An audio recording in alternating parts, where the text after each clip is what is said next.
Монголын засгийн газраас гаргаж байгаа сүүлийн бонд өндөр байдлаар одоо үнэ гарч ирээд юм бол гарч ирсэн маань нэг 500 сая долларын бонд гаргаж байна. Тэгэхээр харж үзэх юм бол ер нь бол засгийн газрын бонд гаргахад ер нь бол олон улсын хөрөнгө оруулалтын орчин ер нь бол ямар шүү байгаа гэж төвлөхөр байгаа юм зүгээс. Орчин бол эерэг байгаа.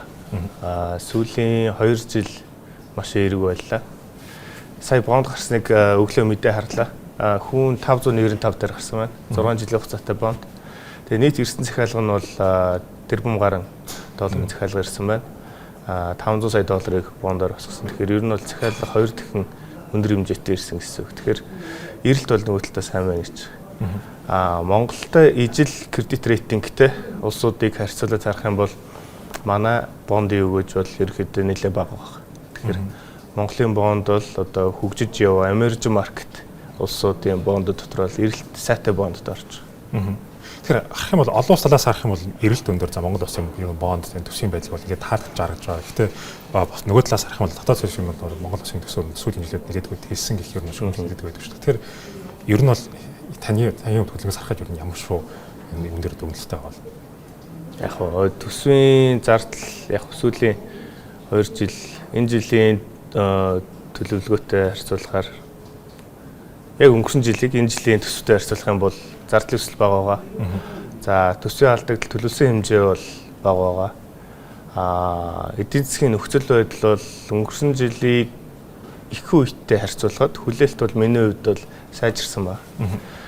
Манайх ч угаасаа 2 гол түүхийн эдийн л одоо үн хашаас том хамааралтай. Зис, нүрс, зисийн ирээдүй, ханшийн одоо өнөөгийн байдал бүгд сайн байна.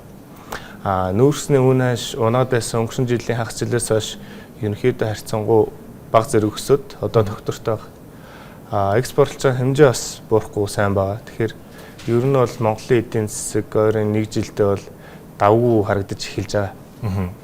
Тэгэхээр гарсан бонд мэдээж бол 5-6 жилийн хугацаанд гарч байгаа. Тэгэхээр одоогийн байдлаар таны хэлснээр одоо зэсийн орлого нэлээдгүй сайн байсан, экспортын орлого ч мөн сайн байсан. Тэгэхээр энэ үед нь одоо ингэж өрөө нэмэгдүүл за мөн төрш томноос олон улсын боноос гадна орон нутгийн бонд гарч байгаа шүү. Тэгэхээр энэ үед өрөө ингэж нэмэгдүүлэх нь ер нь ямар хэрэгслийг бол үүсгэж байгаа юм. Яг хоо засгийн бонд бол өрийн менежментийн хүрээнд гаргаж байгаа гэж ойлгож байгаа.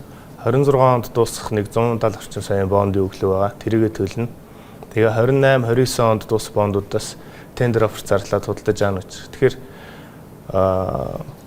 ойр дуусах төлөлтүүдээ ингээ хойшин шидэд байна гэсэн үг. Тэгэхээр нөгөө төлөх хэмжээгээ тархаагаад жил болгон баг хэмжээгээр төлдөг юм байдалтай болгож байна гэсэн. Тэгээ энэ нөгөө нэг огцсон одоо савлгаа боллоо өөрчлөлт боллоо гэхэд үзүүлэх эрсдлийг дарамтыг бууруулна гэсэн санаа. Зөвийн хувьд бол зөв шийдэл. Тэгэхээр олон улсын бас одоо сонгуулийг харах юм бол энэ оны байдлаар хөгжиж буй орнуудын бонд бол нэлээдгүй таалагдж байгаа юм уу өсөлтөө 2026-нд өргөжлүүлэхээр байж байгаа. Тэгэхээр очин засгийн компани хувьд нь бол олон улсын хөрөнгө оруулалтын орчныг 2026-нд төлөв бол юу гэж дүгнэх вэ? Яг одоогийн байдлаар олон улсын зах зээл дээр бол яг хөрөнгө оруулалт хийхэд маш тодорхойгүй нөхцөл байдалтай байна. Бүх юмны үн хаш үнэтэй байна. Бүх хөрөнгөний төрөл дээр савлгаа өндөртэй байна. Яг одоо Иранд болж байгаа энэ дайны ажиллагаараас болоод ерөнхийдөө газрын төс дээр хамгийн том ханш өснө гэсэн хүлээлт үүсээд байна.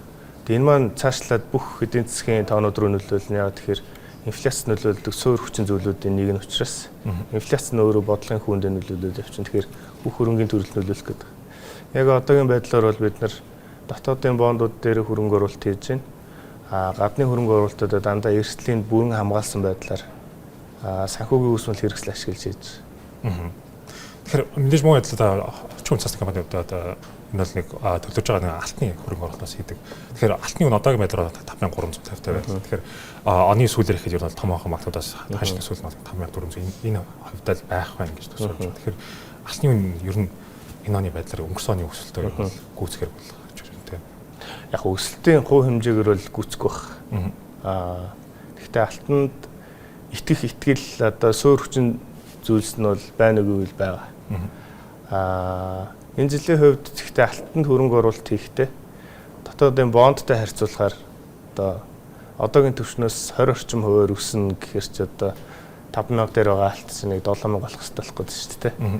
Тэгэхээр тийм хэмжээний өсөлт байж чадах уу гэдэг дээр бол жоох ихтгэл муутай байгаа. Ханш нь ерөнхийдөө доктортой эсвэл бага зэрэг өснө гэдэг магадлал нарийн өндөр алтны хувьд.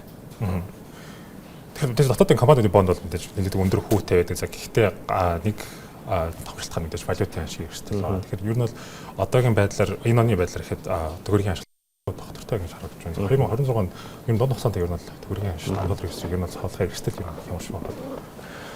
26 онд бид нэр харьцангуй доктортой гэж ярьж байгаа. Долларын ханшийн өсөлт ер нь нэг 4% дотроо байхыг бол доктортой гэдэг талдаа авч үзнэ гэж ойлгож байна. Өнгөрсөн оны өсөлт ч бас нэг 4% дотроо байлаа. Тэгээ энэ жилийн хувьд эерэг нөлөөлөл юу вэ гэхээр сүүлийн 3 сар дээр одоо 25 оны сүүлийн улирал дээр харах юм бол төсвийн төлбөрийн тэнцлийн урсгал данс ашигтай болж ирсэн байна. Тэгэхээр одоо компаниар бол үйл ажиллагаа маань ашигтай болж байна гэсэн санаа. Тэгэхээр энэ бол ханшид нэлээд эерэг нөлөөлдөг. За 26 оны үед бид нар одоо нэг 6.3 сүүлийн байдлаар албан нөөц хэдтэй зарлагдсан мөлий. 6.7 орчим тэрбум нөөцтэй.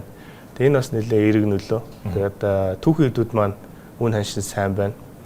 Энэ ондоос үн ханшаа өндөр түвшин доктортой хадгалахаар байна. Тэгэхээр энэ жилийн ханшийг бол бас 4% дотор л гэж харж байна. Гэтэ сүүл хамтлагийн өдөр болж өгсөн мэдээж Ираны төсөл байлууд нэлээд эрсдлийг бол нэмэгдүүлээд байгаа шүү. Тэгэхээр ер нь бол энэ ханшид ер нь нөлөөлөх дамжих нөлөөлөх юм ямар нөхцөл байдал үүсгэр байгаа. Яг Монголын одоо юунд экспортод хоёр том эрсдлүүд. Нэг нь шатгуун зогсох, нөгөөх нь тесрэх байц. Зогсох, импорт зогсох. Энэ хоёр зогсчих юм бол уулуурхаа зогсчих гээд байдаг. Энэ дээр эрсдэл үүсэх боломжтой гэвэл бага зэрэг боломжтой гэж харж байгаа. Шатгууны үн бас нэмэгдэх нь маад мэдээ зардал нэмэгдүүлнэ. Энэ бас валютын ханшин дээр дам байдлаар нөлөөлж таарна.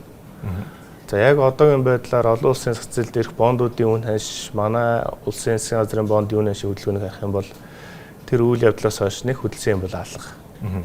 Олон улс энэ дайныг одоо хэр удаан үргэлжлэх үү? Орос хятадын нөлөө бас юу ах вэ гэдгийг л одоогондоо хараад байна. Ягаад удаан үргэлжлэх, хурдан үргэлжлэх хоёр нь чухал вэ гэхээр Ормозын хоолой дээр Иран бол одоо түүхий нефт тээвэрлж байгаа хөлгөө онгоцуудыг бол онилоод байгаа. Хаасан гэж хэлэхгүй ч гэсэн тэргээр тээвэрлэх юм бол одоо дайралтад өртөөд байгаа гэсэн. Тэгэхээр нийт дэлхийн газрын тосны нийлүүлэлтийн 20% энэ хоолоогоор дамжиж байгаа учраас ерөнхийдөө газрын тосны одоо хомсдол үүснэ л гэсэн хөтөлбөрийн зах зээл дээр. Ерөнхийдөө нэг 25 орчим хоног энэ одоо хориг үргэлжлэх юм бол булангийн орнууд үйлдвэрлэлээ зогсоохоос аргагүй болно гэсэн. Хамаг одоо савн дүүрээд тэгээд далаад дээр байгаа танкерууд нь дүүрээд тэгээд олборлол зогсно гэсэн. Тэгэхээр нийт дэлхийн одоо хэрэглээний 20% байхгүй болно гэдэг бол ханшин дээр маш том нөлөө үзүүлэх боломжтой.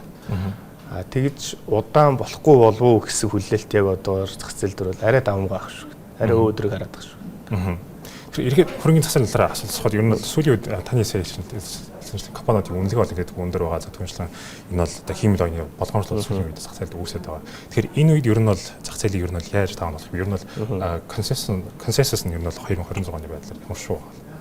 Яг ерөнхийдөө хөрөнгөний зах зээлэг бол эерэг хүлээлттэй байгаа. Томхон санхүүгийн байгууллагууд бүгд өсөлттэй байна гэж харж байгаа. Өсөлтийн хувь хэмжээ нь бол тэгтээ бага байхаар харагдаж байгаа. Индексийн хувьд ярихаар өсөлттэй гэж ярьж байгаа. Тэгтээ тэр дотор компаниуд нь бол харилцаа адилгүй өсөлт бууралттай байхаар харагдаж байгаа. Тэгэхээр индексээр нь хөрөнгө оруулалт хийх биш илүү сайн компани сонгож авах, илүү амжилттай байх боломжтой секторыг сонгож авах нь илүү чухал болж байгаа. Тэгэхээр илүү их гүнзгий судалгаа шинжилгээ, илүү их цаг зарцуулах ёстой жил бол ирж байна гэж харж байна.